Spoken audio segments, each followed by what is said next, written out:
Welcome to another edition of Daily Truth for You with the Pastor at Yahoo.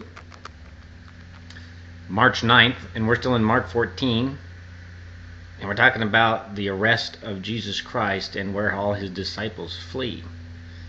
A couple days ago, we were talking about don't be the one to betray or deny Jesus. And then yesterday it was like, oh, even though your spirit is willing, your flesh can be weak. Well, here's Peter in this story. I think it's verse 71 where he says, "A curse be upon me, I'm not lying, I don't know the man." He's the same guy that said, "I will go to the cross with you, I will die with you, I will never turn my back on you." Yet he did. He lied 3 times, and rooster crowed, and he wept.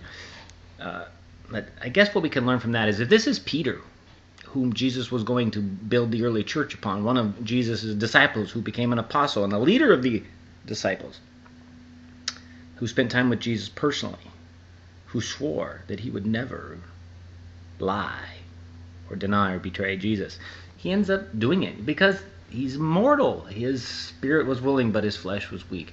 And he wasn't watching and praying. He was sleeping, and so he fell into temptation. And maybe he was a little bit overconfident.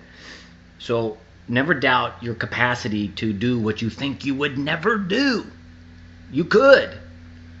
And so that's why we need to cry out to Jesus, to be filled with his Spirit, which is something that is another story. But the disciples were much more consistent in following Christ post-resurrection, after Pentecost, when they were filled with the power, the divine dynamite called the Holy Spirit. And that's what we have available to us today. More on that later. This has been Daily Truth for You with the Pastor Yah.